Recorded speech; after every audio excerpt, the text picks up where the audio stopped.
భవన నిర్మాణ కార్మికుల ఐక్యత.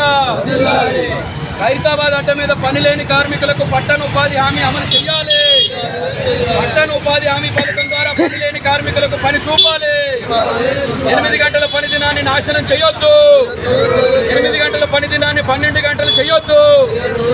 4 లేబర్ కోడ్లు రద్దు చేయాలి. కార్మిక వ్యతిరేక 4 లేబర్ కోడ్లు రద్దు చేయాలి. కార్మికులను బానిసలుగా మార్చే 4 లేబర్ కోడ్లు రద్దు చేయాలి. కార్మిక వ్యతిరేక నల్ల చట్టాలు రద్దు చేయాలి.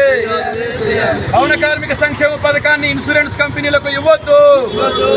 భవన కార్మిక సెస్సు నిధులను భవన కార్మికులకే ఖర్చు చేయాలి. హెల్త్ పరీక్షల పేరు మీద లేబర్ సొమ్ము దుబారా చేయొద్దు. ఖైరతాబాద్ గేట్ అడ్డ మీద మహిళలకు మూత్రశాల షెడ్డు నిర్మాణం చేయాలి. 4 లేబర్ కోడ్లు నల్ల చట్టాలు రద్దు చేయాలి. 8 గంటల పని దినాన్ని 12 గంటలు చేయొద్దు.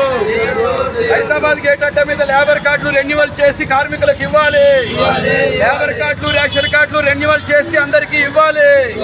ప్రభుత్వ రంగ సంస్థలు అంబానీ అదానీలకు అమ్మొద్దు. బ్యాంకులు, ఎల్ఐసి, బొగ్గు గనులు, విమానాశ్రయాలు, రైల్వేలు, పోర్టులు, క్రీడా మైదానాలు, దేశ సంపద, నవరత్నాలు అంబానీ అదానీలకు అమ్మొద్దు. కార్మికులను బానిసలుగా మార్చే 4 లేబర్ కోడ్లు నల్ల చట్టాలు రద్దు చేయాలి. 9 తారీఖు ఈ రోజు పని బంద్ పెట్టి సుందరయ్య పార్కు రావాలి. కార్మిక సమ్మె భారత్ బంద్ జయప్రదం చేయాలి. లేబర్ కార్డులు రెన్యువల్ చేసి ఖైరతాబాద్ గేట్ అడ్డ మీద ఇవ్వాలి.